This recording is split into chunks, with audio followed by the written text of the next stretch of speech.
প্রিয় ছাত্রছাত্রীরা, আশা করি তোমরা সকলে সুস্থ আছো। তো এর আগের যে ভিডিওগুলি আমি আপলোড করেছি স্কুলের পড়াশোনার বিষয়ে, ইংরেজি এবং একটি বাংলা কবিতা, আমরা সেখানে আলোচনা করেছি। আজকে আমি একটু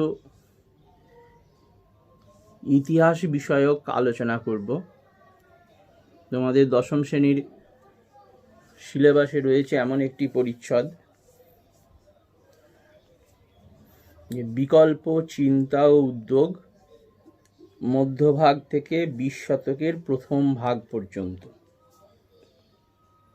এখন আমাদের স্বাভাবিক একটা ধারণা আছে যে ইতিহাস বলতে কেবলমাত্র কতগুলো সাল, তারিখ, ঘটনার বিবরণ। স্বাভাবিকভাবে আমাদের সেগুলো খুব হৃদয়গ্রাহী হয় না। আমরা অনেকেই ইতিহাসকে একটু এড়িয়ে চলতে চাই, সেটা মুখস্থ করতে হবে, মুখস্থ করে লিখতে হবে, মানে সেই খাওয়া এবং বমি করা এরকম বিষয়। কিন্তু ইতিহাস ঠিক সেরকম বিষয় নয়। তোমাকে তোমার দেশ কাল বোঝার জন্যে এবং তার ভবিষ্যতের যে রূপরেখা, অতীত যে আসলে আমাদের যা বর্তমান, সেটা অতীতই নির্ধারণ করে যে বর্তমানের স্বরূপ কেমন হবে, আবার বর্তমান নির্ধারণ করে ভবিষ্যতের পথটা কেমন হবে। ইতিহাস হলো সেই পথ নির্দেশ, যেভাবে আমরা অতীত থেকে বর্তমানে এসেছি, তেমনি করে বর্তমান থেকে ভবিষ্যতে যাব, এবং ভবিষ্যতে গেলে বর্তমান সেও আবার ইতিহাসের উপযুক্ত পাঠ হয়ে ওঠে। সুতরাং ইতিহাস কেবলমাত্র কতগুলো সাল তারিখের বিষয় নয়। যেমন ধরো, এখানে আজকে আমরা যে পরিচ্ছদটা পড়তে বসেছি, সবটা আমি আজ কভার করতে পারবো না, কারণ এটা অনেকটা সময়ের দাবি রাখে।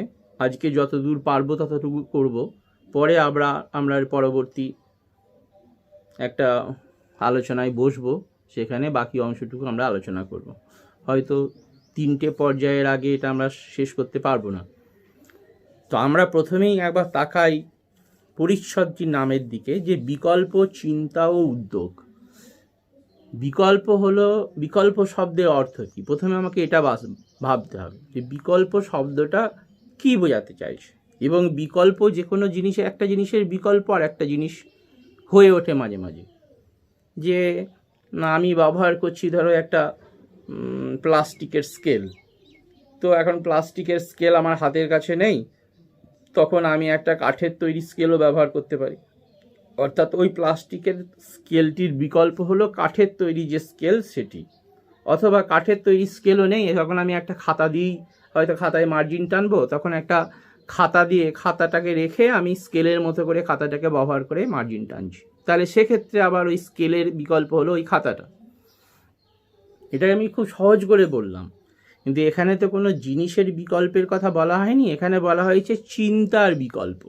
চিন্তার বিকল্প কী, এবং সেই চিন্তার বিকল্প, যদি আমি বিকল্প চিন্তা ভাবনার কথা বলতে চাই, তাহলে কিসের বিকল্প সেটা তোমাকে বুঝতে হবে, যে কোন ভাবনার বিকল্প ভাবনার কথা আমরা এখানে বলতে চাইছি, কোন চিন্তার বিকল্প চিন্তার কথা এখানে আমরা বলতে চাইছি। এখন এই বিকল্প চিন্তা ভাবনা ও তার উদ্যোগের কথা পড়াশোনা করতে গেলে, আলোচনা করতে গেলে, আমরা এই অধ্যায়ে যে বিষয়ে বিশেষ আলোচনা করা হয়েছে সেটা হলো প্রিন্টিং প্রসেস, অর্থাৎ ছাপাখানার উৎপত্তি ও বিকাশের একটা রূপরেখা। তো ছাপাখানার উৎপত্তি ও বিকাশের সঙ্গে বিকল্প চিন্তার কিসের যোগ? না, চিন্তনশীল মানুষেরা, যারা চিন্তাবিদ, যারা কেবলমাত্র খাবো, পরবো, জীবনযাপন করব, সংসার যাপন করবো, মারা যাবো এরকম ভাবেন না, যারা অন্যরকম ভাবেন, সেই অন্যরকম ভাবনার যখন তারা ভাবছেন, সেই ভাবনাটাকে অন্যের মধ্যে সম্প্রসারিত করার প্রয়োজনও তারা বোধ করেন। যেমন খুব যদি আমি আদি রূপে পৌঁছাই, যে একটা সময়ে গ্রিস দেশে, আমাদের দেশেও বিকল্প চিন্তা ভাবনাকে বিভিন্ন গল্পের, নীতিগল্পের মতো করে ছড়িয়ে দেওয়া হতো মানুষের মনে মনে, এবং সেখানে পাঠশালা বলো বা আলোচনা সভা বলো বা গল্প শোনা বলো, সেগুলো গাছের নিচে বসে হতো।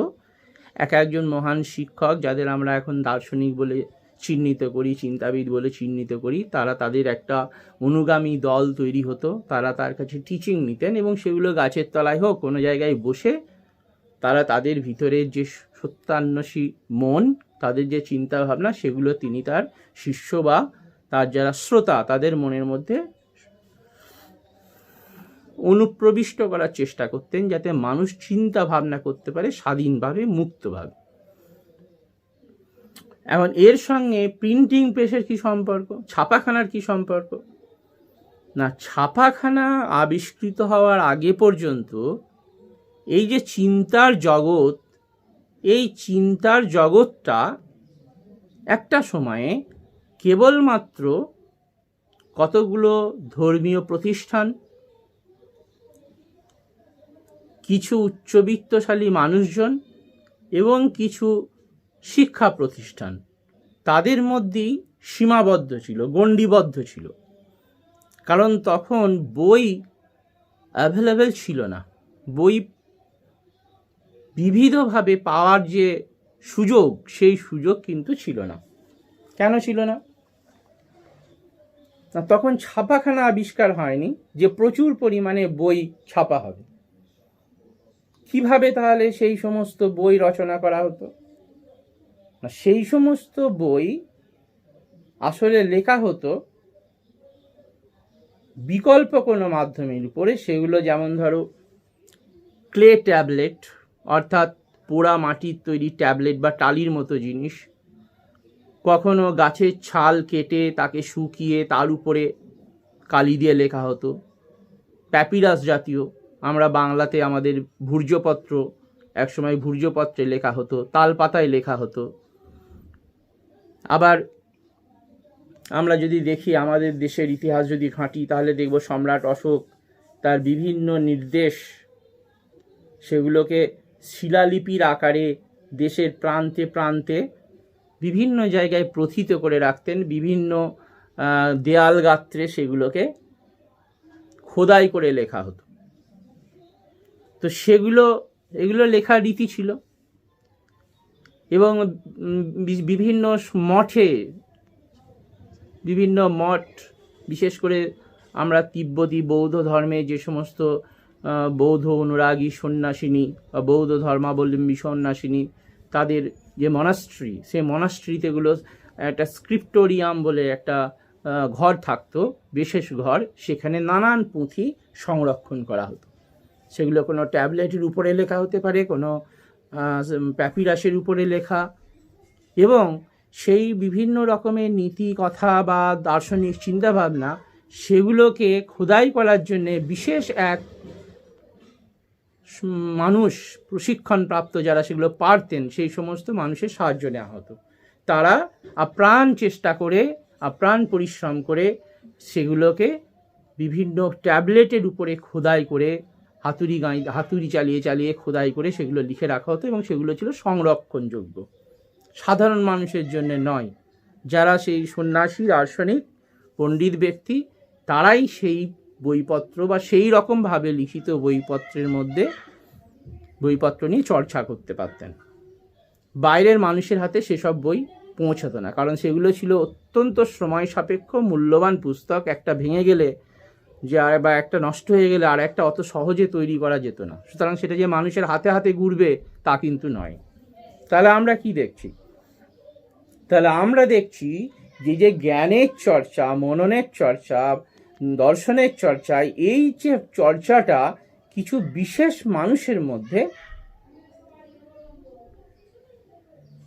আবদ্ধ ছিল, এবং সেই চর্চা তাদের অধিকারে ছিল। সাধারণ মানুষের এখানে প্রবেশের কোনো অধিকার ছিল না, তারা সেই সুযোগে পেতেন না। ফলে তাদের জীবনে সেই দার্শনিক চিন্তাভাবনা বা মহৎ চিন্তাভাবনাগুলো সম্পর্কে কোনো ধারণা তাদের মধ্যে ছিল না, এবং তারা সেক্ষেত্রে চার্চ বা সেই সমস্ত পণ্ডিতেরা যা বলতেন সেগুলোই তারা বিশ্বাস করতেন বা করতেন না, সেটা অন্য ব্যাপার। কিন্তু সেটাই ছিল তাদের জানার একমাত্র উপায়, যা বিভিন্ন সন্ন্যাসিনীর মুখ দিয়ে বেরোতো, এবং তারা তাদের সেই বিষয়ে উপদেশ দিতেন। তাহলে জ্ঞান বিজ্ঞানের চর্চাটা এই কিছু সম্প্রদায়ের মানুষের মধ্যে ছিল, এবং তারাই সেটা নিয়ে মনোনিবেশ করতেন, সে বিষয়ে তাদের ভাবনা চিন্তাকে উন্নত করার চেষ্টা চালিয়ে যেতেন বা বিভিন্ন বিষয়ে জ্ঞান অর্জনের চেষ্টা করতেন। তাহলে মানুষের হাতে কিন্তু জ্ঞান অর্জনের সহজ কোনো পদ্ধতি ছিল না। সুতরাং বিভিন্ন বিষয়ে যে সচেতনতা, বিভিন্ন বিষয়ে যে সত্যানুসন্ধান করা, সত্যান্বেষণ করা, সেই বিষয়টা কিন্তু তাদের কাছে সেই পথটা রুদ্ধ ছিল। তো কোন দেশে প্রথম প্রিন্টিং প্রেস বা এই টেকনোলজি, যদিও ইন বেসিক ফর্ম, কোন দেশে প্রথম চালু হয়েছে এ নিয়ে অনেক বিতর্ক আছে। তবে আমরা জানি যে গুটেনবার্গ জার্মানির একজন স্বর্ণকার, তিনি 1430 সালে প্রথম প্রিন্টিং প্রেস আবিষ্কার করেন। কিন্তু তারও বহু পূর্বে এটা মনে করা হয় যে চীন দেশে এই ছাপাখানা বিকাশের ইতিহাস শুরু হয়। চীন দেশে ফার্স্ট যে প্রিন্টিং প্রেস, সেটা আমরা ইতিহাস ঘেঁটে যেটা পাই যে তাং ডাইনেস্টিতে, অর্থাৎ তাং সম্রাটদের রাজত্বকালে 868 খ্রিস্টাব্দে চীনে প্রথম একটা বই প্রকাশিত হয়, ছাপা বই, ডায়মন্ড সূত্র। ছাপা বলতে প্রচলিত অর্থে ছাপা ধরো না, ছাপা মানে এই রকম নয় যে আমরা যেরকম ছাপার বই পড়ি সেরকম।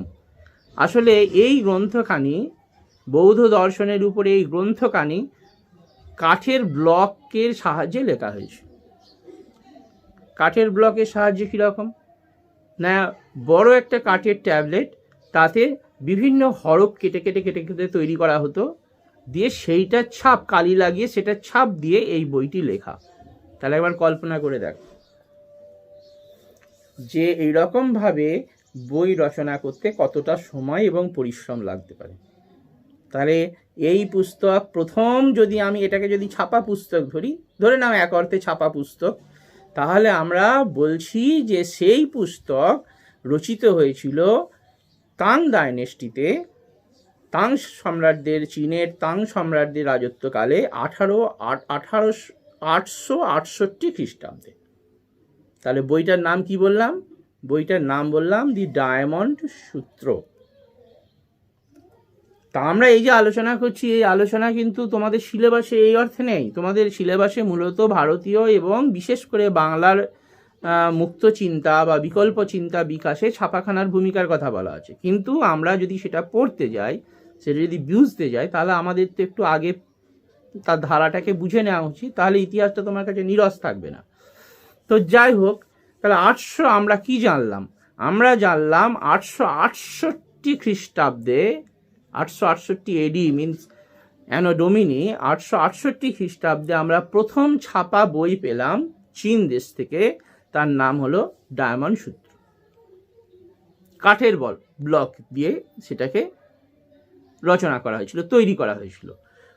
মুভেবল ব্লক, মুভেবল মানে সরানো যাবে, এরকম ব্লকের আবিষ্কার কিন্তু তখনও পর্যন্ত হয়নি। মুভেবল ব্লক, যে এমন ব্লক তৈরি করলাম, হরফের ব্লকগুলো তৈরি হলো, বিভিন্ন হরফের বিভিন্ন বর্ণের, সেই ব্লকগুলোকে সরিয়ে সরিয়ে যে রচনা পদ্ধতি বা ছাপার পদ্ধতি, সেটা আমরা পেলাম চীন দেশেই পেলাম। এবং তার যিনি জনক, তিনি হলেন বি সেং। কি নাম বললাম? বি সেং।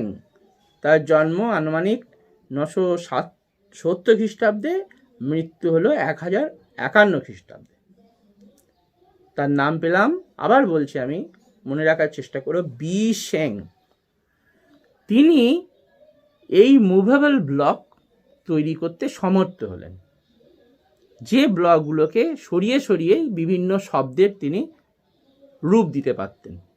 এবং তার সেই ছাপাখানা থেকে যে বই আমরা পেলাম, সেটা হলো ড্রিম পুল এসেজ। কি নাম? ড্রিম পুল এসেজ। এই বইটা আমরা পেলাম। এবার তার এই মুভেবল ব্লকগুলো কিন্তু কাঠের ব্লক ছিল না, এগুলো ছিল ক্লে, পোড়া মাটির তৈরি ব্লক, এবং হার্ড, কঠিন ছিল। পোড়া মাটির তৈরি কঠিন ব্লক তৈরি করা হয়েছিল, বিভিন্ন ব্লক তৈরি করে ক্লে দিয়ে সেগুলোকে তৈরি করে পুড়িয়ে তিনি সেগুলোকে কঠিন করতেন এবং সেই ব্লকগুলো ব্যবহার করেছেন এক একটি হরফকে বোঝাতে। সেই হরফ ব্যবহার করে তিনি এই বই আমাদের সভ্যতাকে, মানব সভ্যতাকে উপহার দিয়েছিলেন। বিশেংয়ের পর আমরা আরও একজন ইনভেন্টরকে পেলাম। তিনি হলেন ওয়াং চেন। ওয়াং চেন যেটা করলেন, যেটা তার আগে পর্যন্ত কেউ করেনি, সেটা হলো তিনি ব্যবহার করলেন একটা টেবিল, এবং সেই টেবিলের টাইপগুলোকে সেট করার পদ্ধতি তিনি প্রয়োগ করলেন। মুভেবল টাইপ, কিন্তু এটা টেবিলে পুরোপুরি সেট করলেন। পুরোপুরি সেট করে সেটাকে তিনি কালি দিয়ে ছাপার পদ্ধতিকে আবিষ্কার করলেন। বলা যায় সেটাকে আগে যে পদ্ধতি তার পূর্বপুরুষ যারা বিশেংয়ের মতো, তার যারা পূর্বপুরুষ, তাদেরই দেখানো পথকে তিনি আরও একটু উন্নত করলেন, যে তিনি পুরো টেবিল ব্যবহার করলেন। এবং সেভাবে তিনি যে বই মানব সভ্যতাকে উপহার দিলেন সেটা হলো নাংশু। এই বইগুলো সবই কিন্তু বৌদ্ধ দর্শনের উপরে। তাহলে এটুকু পর্যন্ত আমরা আলোচনা করে যা বুঝলাম, যে ছাপাখানার আবিষ্কারে, ইউরোপে ছাপাখানার গুটেনবার্গের যে আবিষ্কার, সেই আবিষ্কারের বহু আগে চীন দেশে এই ছাপাখানা বা ছাপার পদ্ধতি নিয়ে যথেষ্ট পরীক্ষা নিরীক্ষা হয়েছে এবং তা ফলপ্রসূ হয়েছে, তা একটা পথ তৈরি করেছে। তাহলে গুটেনবার্গের যে আবিষ্কার, আমি যে আগে বলেছিলাম, ইতিহাস মানে কেবল মুখস্থ করার ব্যাপার নয়, আর ইতিহাস কোনো আকস্মিকতা নয়, আকস্মিক কোনো ঘটনা ঘটে গেছে। এটা কোনো সাবজেক্টেই আকস্মিকতার কোনো জায়গা নেই। বিজ্ঞানী বলো, বা সাহিত্য বলো, বা দর্শন বলো, বা ইতিহাস বলো, সেখানে কিন্তু আকস্মিকতার ব্যাপার সবটা নয়। তাহলে আমরা দেখছি যে ইউরোপে গুটেনবার্গ একজন স্বর্ণকার, তিনি যে ছাপাখানা আবিষ্কার করলেন তার পথ কিন্তু আমাদের এশিয়া থেকে তৈরি হয়েছে। এশিয়া তাকে পথ দেখিয়েছে, এবং চীন ভীষণ রকমভাবে, চীনের যে আবিষ্কারকই আমরা বলবো বিশেং বা ওয়াং চেনের মতো, তারা কিন্তু এই পথটাকে তৈরি করে দিয়েছিলেন তাদের উত্তরপুরুষের জন্য। তাহলে আমরা প্রাথমিক কনসেপ্ট একটু শুনে নিলাম, ইন্টারেস্টিং। তোমাদের বই কটা নাম যদি মনে রাখতে পারো খুবই ভালো। তাং ডাইনেস্টিতে 868 খ্রিস্টাব্দে ডায়মন্ড সূত্র নামে একটি বই প্রকাশিত হয়, এবং এটা হলো, প্রসঙ্গক্রমে বলি, যদি তোমাকে কেউ জিজ্ঞেস করে যে সব থেকে প্রাচীনতম ছাপা বই কোনটা, তাহলে তোমাকে ডায়মন্ড সূত্রের নাম করতে হবে। তারপরে পেলাম বিশেংয়ের ছাপাখানা থেকে প্রকাশ হলো যে বই, সেটা হলো হার্ড ব্লকের, ক্লের তৈরি হার্ড ব্লকের যে ছাপাখানার, সেখান থেকে যে বই আমরা পেলাম সেটা হলো ড্রিম পুল এসেস। আর ওয়াং চেন, তিনি যে বইটি তার ছাপাখানা থেকে জন্ম দিলেন সেটা হলো নাংশু। তাহলে এই তিনটে পর্যায়ে, প্রাথমিক পর্যায়ে পেলাম, যে প্রাথমিক পর্যায়ে আমরা যেটা পেলাম সেটা হলো যে মূলত কাঠের ব্লক দিয়ে তৈরি করা হতো, সেগুলো মুভেবল ছিল না। আর ওয়াং চেনের সময় যেটা সব থেকে ইম্পর্টেন্ট বিষয়, সেটা হলো তিনি মুভেবল টাইপ ব্যবহার করলেন, এবং ক্লের তৈরি, কাঠের তৈরি নয় কিন্তু। এখন তুমি যদি বলো যে এই কনসেপ্ট বা এই ধারণা বা এই পথে হাঁটতে চেয়েছেন বা হাঁটতে পেরেছেন যিনি, সেটা হলো ইউরোপের গুটেনবার্গ। 1430 সালে, তো তিনি 1430 সালে তার প্রিন্টিং প্রেস আবিষ্কারের ঘটনাটি ঘটে। তো গুটেনবার্গ তখন তার খুবই আর্থিক অনটন চলছে। তো তিনি খেয়াল করে দেখলেন, মানে মজার ঘটনাই বলি, যে তিনি খেয়াল করে দেখলেন যে তখনকার দিনে এরকম একটা প্রচলিত রীতি ছিল যে যখন কোনো পবিত্র জায়গা, তীর্থভূমিতে কেউ যেতেন, তখন তাদের পোশাকে বা টুপিতে ছোট ছোট কাঁচের আয়না লাগা থাকতো, ছোট ছোট কাঁচের আয়না লাগানো হতো, যে এটা বিশ্বাস করা হতো যে ওই আয়নাগুলোর নাকি এমনই ক্ষমতা আছে যে তারা ওই পবিত্র জায়গার যে পজিটিভ পাওয়ার সেটাকে শোষণ করে নিতে পারত। এটা মানুষের বিশ্বাস ছিল। তো গুটেনবার্গ দেখলেন যে একটা আয়নার মধ্যে অসংখ্য ছায়া পড়ছে, একই সঙ্গে অসংখ্য মানুষের প্রতিবিম্ব তৈরি হচ্ছে। তো তার মাথায় এলো এই রকমভাবে কিছু কি করা যায়। তাকে উদ্ভাবনী শক্তির বিকাশের পিছনে অবশ্যই তার আর্থিক অনটনকে তুমি একটা কারণ বলতে পারো, যে কিভাবে তিনি তার আর্থিক অসঙ্গতি দূর করে একটা স্বাচ্ছন্দ্যপূর্ণ জীবন যাপন করতে পারবেন, সেটা অনেকটা তাকে তাড়িয়ে নিয়ে ফিরত সেই সময়। সেই ভাবনা আরও বেশি শক্তিশালী হয়ে উঠল, এবং তিনি যেহেতু একটা টাঁকশালে কাজ করতেন, টাঁকশালে কাজের অভিজ্ঞতা ছিল, তিনি দেখেছিলেন যে টাঁকশালে কাঠের তৈরি টাইপগুলোকে কালি মাখিয়ে ছাপ নেওয়া হতো, যেটা চীনেও দেখানো হয়েছিল। চীনের যারা আবিষ্কারক তারাও এরকমভাবে কাজ করেছিলেন। তো সেখান থেকে তার মনে হলো, যদি আমি ওই কাঠের ব্লকে ফিক্সড না করে দিই, ফিক্সড না করে বা কাঠ ব্যবহার না করে যদি মেটাল ব্যবহার করি এবং সেগুলো যদি মুভেবল হয়, আমি যদি সরিয়ে সরিয়ে সেগুলোকে নিজের মতো শব্দ তৈরি করে নিতে পারি, এবং সেটাকে যদি এমনভাবে আমি একটা মেশিনে প্রজেক্ট করতে পারি যে একই সময়ে সে বারবার একটা পৃষ্ঠাকে প্রিন্ট করবে বা ছাপ দিতে পারবে, তাহলে সেটা রেভলিউশনারি হবে, বৈপ্লবিক হবে। এবং তিনি সেই ভাবনাকে আশ্রয় করে তৈরি করলেন তার প্রথম ছাপাখানা। ইউরোপে প্রথম ছাপাখানা তৈরি হলো একটা স্বর্ণকারের হাত দিয়ে, তার নাম হলো গুটেনবার্গ। গুটেনবার্গের এই ছাপাখানায় প্রথম যে বইটা প্রকাশ পেল সেটা হলো বাইবেল। তিনি বাইবেল প্রকাশ করলেন। সেই বাইবেল প্রকাশ করতে তার 300টি মুভেবল লেটার লাগলো, ব্লক, বর্ণের ব্লক লাগলো, 300টি ব্লক লাগলো, 50,000 পৃষ্ঠা লাগলো, শিট অফ পেপার 50,000। এবং ওই বাইবেলের মোট পৃষ্ঠা সংখ্যা হচ্ছে 1,300। ছাপাখানা সেই প্রাইমারি যুগে, ভাবো, একদম প্রাথমিক যুগ বলতে পারো বা প্রাথমিক যুগ বলতে পারো। সেই সময়ে এই কাজটা কিন্তু সহজ ছিল না, মোটেও এই কাজটা সহজ ছিল না, কিন্তু তিনি এই কাজটা করে দেখালেন। এখন সেই গুটেনবার্গের বাইবেল একটা তার মূল্যহীন একটা বই, যেটাকে সংরক্ষণ করে রাখা হয়েছে। মূল্যহীন এই অর্থে যে টাকা পয়সা দিয়ে সেই বইটার মূল্য বিচার করা যাবে না, অমূল্য। মানুষের কাছে সেটা, সাধারণ মানুষের কাছে সেটা মূল্যহীন, কিন্তু যারা বোঝেন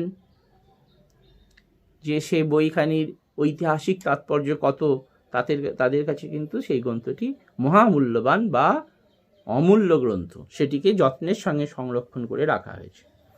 তাহলে যে যখন গুটেনবার্গ ছাপাখানা আবিষ্কার করলেন, তখন তিনি একের পর এক কিন্তু বই প্রকাশ করতে লাগলেন। এর ফলটা কি হলো? এর ফল হলো দ্বিবিধ। প্রথম দিকে ওই সমস্ত মানুষেরা, জ্ঞানী মানুষ বলো, পণ্ডিত মানুষ বলো, যাদের হাতে মূলত ভাবনা চিন্তার সূত্রগুলো সংরক্ষিত থাকত, তারা এটাকে ভালো চোখে নেয়নি। কারণ তারা মনে করতেন যে আপামর জনসাধারণের জন্য যে বই ছাপা হচ্ছে, সে বই জ্ঞানের আধার হতে পারে না। আবার এরকমও ভাবনা যে জ্ঞান তার একান্ত ব্যক্তিগত ছিল, যে জ্ঞান কেবলমাত্র একদল সাধু সন্ন্যাসী মিশনারির কুক্ষিগত ছিল, সেই জ্ঞান এখন মুক্তির পথ পেয়ে গেল। সেই জ্ঞান সাধারণ মানুষকে ছোঁয়ার পথ পেয়ে গেল, সাধারণ মানুষের হৃদয়কে ছোঁয়ার পথ পেয়ে গেল। এবং সাধারণ মানুষ অনেক বেশি চিন্তাশীল ও মননশীল হয়ে উঠতে লাগলো সেই সমস্ত বইপত্র। যে জ্ঞান ছিল মিস্টিক, সে বলো ধর্মীয় জ্ঞান, ধর্মীয় কোনো জ্ঞান বলো বা যে কোনো বিষয়, তো সেই জ্ঞানে মানুষের অধিকার জন্মালো, কারণ তারা হাতে বই পেতে লাগলো। মানুষের মধ্যে নতুন একটা চিন্তাভাবনার জগৎ তৈরি হলো যে তারা আর চার্চ বা মিশনারিদের বা বৌদ্ধ ধর্মের যে সমস্ত সাধু সন্ন্যাসী রয়েছেন, যে জ্ঞান তাদের হাতে আর থাকলো না। তারা যা ভাবছেন, তারা যে বই পড়ছেন, যেভাবে তারা জ্ঞান অর্জন করছেন, তার একটা পদ্ধতি মানুষের হাতে এসে পৌঁছে গেল, এবং ইউরোপে গুটেনবার্গ সেটা করে দেখালেন। ফলে মানুষ বিভিন্ন বিষয়ে সচেতন হয়ে উঠতে লাগলো। আর এই সচেতন হয়ে উঠতে লাগলো। আবার এখানে আরও একটা বিষয়, যে রাজনৈতিকভাবে সেই প্রেস থেকে, এই ছাপাখানা থেকে নানান লিফলেট প্রকাশিত হতে লাগলো, নানান ম্যাগাজিন প্রকাশিত হতে লাগলো। রাজনৈতিক নেতারা বলো বা ধর্মীয় যারা নেতৃবৃন্দ, ধর্মীয় সাধু সন্ন্যাসিনীগণ, তারা ধর্ম বিষয়ক প্রসারের ক্ষেত্রেও কিন্তু ছাপাখানার উপযোগিতাকে কাজে লাগাতে লাগলো। তাহলে যে জ্ঞান মানুষের হাতের নাগালে ছিল, সেই জ্ঞান এখন মানুষের হাতের মধ্যে চলে এলো। সে চোখ দিয়ে পড়তে পারে। যে বইয়ের নাম সে শোনেনি কোনোদিন, অথবা যা তাদের কাছে উন্মোচিত করা হয়নি, তা এখন তারা শুনতে পায়। যে বাইবেল তারা শুধুমাত্র মিশনারিদের মুখে শুনেছে, তারা ভুল বলেছে, ঠিক বলেছে, কি উপদেশ আছে, কি উপদেশ নেই, সেটা এখন তারা চোখের সাহায্যে পড়তে পারে। এর সঙ্গে আরেকটা জিনিস করলো এই ছাপাখানার আবিষ্কার, সেটা হলো ল্যাটিন যে ল্যাঙ্গুয়েজ, সেই ল্যাটিন ল্যাঙ্গুয়েজের ক্রমশ সেই ল্যাটিন ল্যাঙ্গুয়েজ মানুষের মধ্য থেকে হারিয়ে যেতে লাগলো। এর আগে পর্যন্ত, ছাপাখানা আবিষ্কারের আগে পর্যন্ত ইউরোপে মূলত ল্যাটিন ভাষার মধ্যে দিয়েই, ল্যাটিন ভাষাকে অবলম্বন করেই বিখ্যাত যে সমস্ত ট্রিটাইজ গ্রন্থ, সেগুলোকে ওই রকমভাবে কাঠের ব্লক ব্যবহার করে, ক্লে ব্লক ব্যবহার করে, বা কোনো যারা লিখতে পারে ওইভাবে খোদাই করে, উৎকীর্ণ লিপি যদি আমরা বলি, সেই উৎকীর্ণ লিপি যারা সেই শিল্পী, তাদের সেই শিল্পীর সাহায্য নিয়ে গ্রন্থ রচনা করার পদ্ধতি চালু ছিল। এবং সেটা একদিনের কাজ নয়, অনেক দিন ধরে সেটা লাগতো, এবং সেটা মোটেও সাধারণ মানুষের কাছে পৌঁছাতো না। এখন দেখা গেল গুটেনবার্গ কিন্তু আঞ্চলিক ভাষায় ব্লগ তৈরি করতে লাগলেন। সেই আঞ্চলিক ভাষায় ব্লগগুলো ব্যবহার করে তিনি বিভিন্ন আঞ্চলিক ভাষাকে কেন্দ্র করে, আঞ্চলিক ভাষাকে মাধ্যম করে বিভিন্ন ধর্মীয় আলোচনামূলক পুস্তক, বিভিন্ন প্রেয়ার মানে প্রার্থনা পুস্তক রচনা করতে লাগলেন।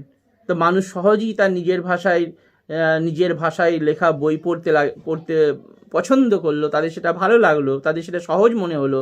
ল্যাটিন শেখার মতো পরিশ্রম তাদের সেটা করতে হচ্ছে না। ফলে এই সময়টাকে তোমরা ধরে নিতে পারো ইউরোপে যে ল্যাটিন ভাষার অবক্ষয়ের যুগ শুরু হল।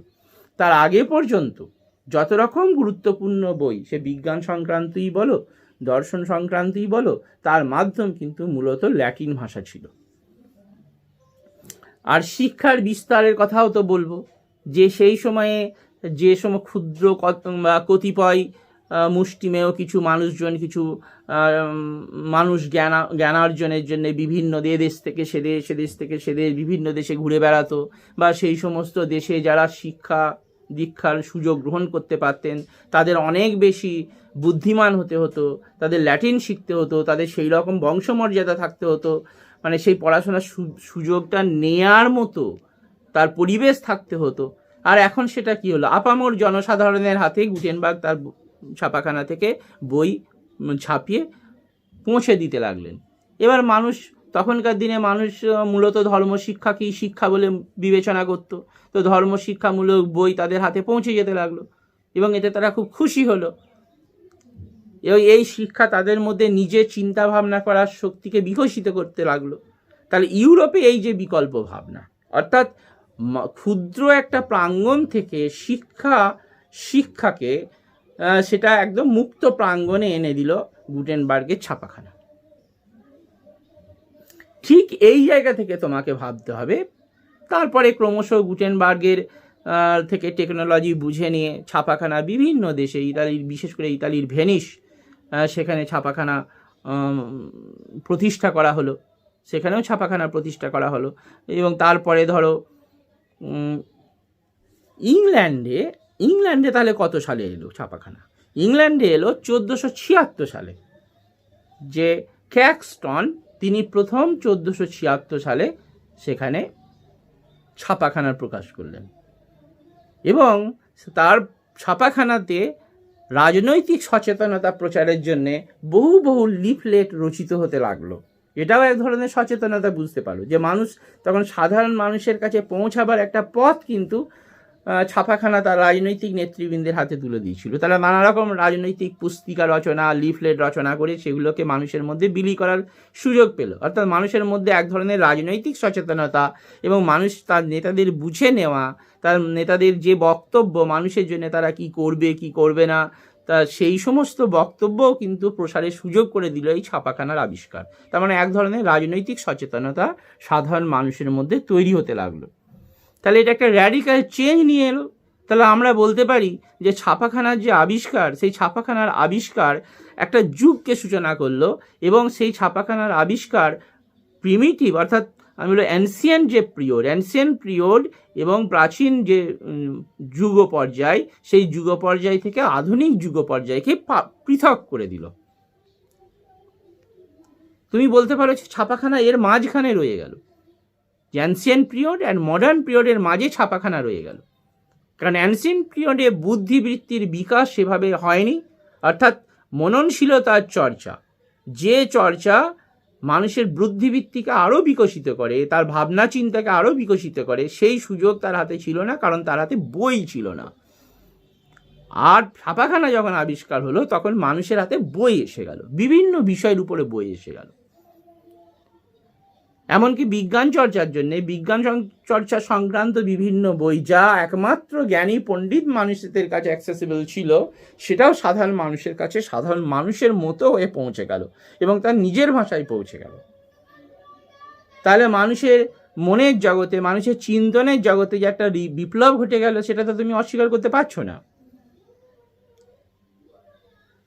এই মূল্যবান দিকটা কিন্তু তোমাকে খেয়াল করতে হবে। ভারতের, যদিও তুমি পড়তে যাবে ভারতের ক্ষেত্রে ছাপাখানা কিভাবে বিকল্প চিন্তার সহায়ক হয়ে উঠল, কিন্তু তোমাকে আগে এটা বুঝে নিতে হবে যে ভারতবর্ষে যে ছাপাখানা বিকল্প চিন্তার সহায়ক হিসাবে আমি পর্যালোচনা করব, তার আগে, অর্থাৎ তার আগে যে ছাপাখানার বিকাশের ইতিবৃত্ত রয়েছে, এবং তা বিভিন্ন মহাদেশের, আমাদের এশিয়ার চীন বলো, আমাদের ইউরোপ মহাদেশের বিভিন্ন দেশ বলো, ইতালি, ফ্রান্স এবং ইংল্যান্ড, সেখানে কিভাবে তারা মানুষের মধ্যে এই বিকাশকে সম্পন্ন করে আমাদের কাছে তাদের উত্তরাধিকারকে পৌঁছে দিয়েছে, সেটাও তোমাকে আগে বিবেচনা করে দেখতে হবে। তা নাহলে এই পড়াশোনাটা পরিপূর্ণ হবে না।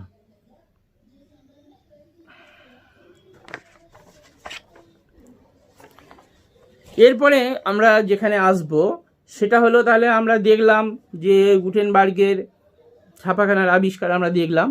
তো সব আলোচনায় আমি যতটা পারলাম প্রথম থেকে গুটেনবার্গ পর্যন্ত আসার যে পথ, এবং গুটেনবার্গ সেই যেভাবে তার আবিষ্কারকে আরও অন্যান্য দেশ, ইংল্যান্ড, ফ্রান্স এবং ইতালির মতো দেশে ছড়িয়ে দিলেন, সেখানে বিভিন্ন জায়গায় ছাপাখানা প্রতিষ্ঠিত হতে লাগলো। সেখানকার দেশ, তার প্রতিটি দেশের এক একটা নিজস্ব সভ্যতা, ভাবনা, চিন্তা, দৃষ্টিভঙ্গি থাকে, তা অন্য দেশের থেকে আলাদা। তাহলে প্রতিটি মানুষ তার নিজের উত্তরাধিকারকে বুঝে নিতে পারলো, নিজের সংস্কৃতিকে তারা বুঝে নিতে পারলো, নিজের শিল্প এবং তার যে ইতিহাসের উত্তরাধিকার তা তারা বুঝে নিতে পারলো এই বিভিন্ন ধরনের ছাপার বই থেকে, যেটা তার কাছে স্বপ্নের অতীত ছিল যে এরকমটা কখনো হতে পারবে, যে জ্ঞানের ভাণ্ডার এবং জ্ঞানের উৎস তার হাতে এসে পৌঁছে যাবে এবং তার মতো করে এসে পৌঁছে যাবে। এটা কিন্তু সম্ভব হলো। এখন আমরা ভাববো যে আমরা আমাদের ইতিহাসে, অর্থাৎ আমরা আমাদের দশম শ্রেণীর যে পাঠ্য ইতিহাস, সেখানে যে পরিচ্ছদ নিয়ে আমরা আলোচনা করছিলাম বা করব, এখনো পর্যন্ত করিনি, আমরা সেখানে আসিনি, আমরা একটা ভূমিকা শুধুমাত্র তৈরি করেছি, পথ তৈরি করেছি সেখানে পৌঁছানোর। তো সেখানে পৌঁছাতে গিয়ে আমরা এর পরে এসে দেখছি যে আমরা এসে পৌঁছে গেছি ওই পরিচ্ছদে, যেখানে পরিচ্ছদটার নাম বলা হয়েছে বিকল্প চিন্তা ও উদ্যোগ, মধ্যভাগ থেকে 20 শতকের প্রথম ভাগ পর্যন্ত। তাহলে এই বিকল্প চিন্তার বিকাশের আমরা যেমন চীন সহ অন্যান্য দেশের, ইংল্যান্ড এবং অন্যান্য দেশের, জার্মানি, সেখানে যেমন বিকল্প চিন্তার উন্মেষের কথাটা শুনলাম, ঠিক সেই রকম ভারতের ক্ষেত্রে কিভাবে এটা সম্ভব হলো, এবং যদি হয়ে থাকে তাহলে সেক্ষেত্রে কিন্তু ছাপাখানার ভূমিকা প্রধান।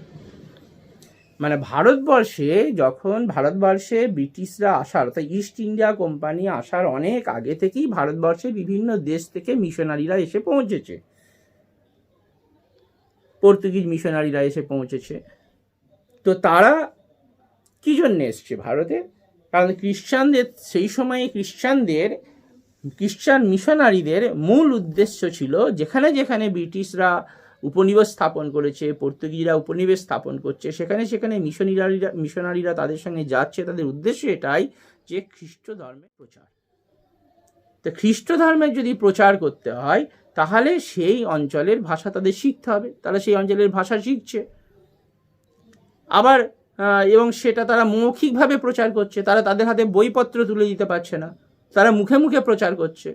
তাদের কথায় মানুষ বিশ্বাস করবে কি করবে না, বা তাদেরকে ব্যাখ্যা করে নিজেদেরকে বোঝার মতো, তাদের ভাষায় তাদেরকে বুঝিয়ে দেওয়ার মতো করে কোনো বই তাদের হাতে তুলে দেওয়ার সম্ভাবনা তখন হচ্ছে না, কারণ ভারতবর্ষে তখনও প্রিন্টিং প্রেস আসেনি।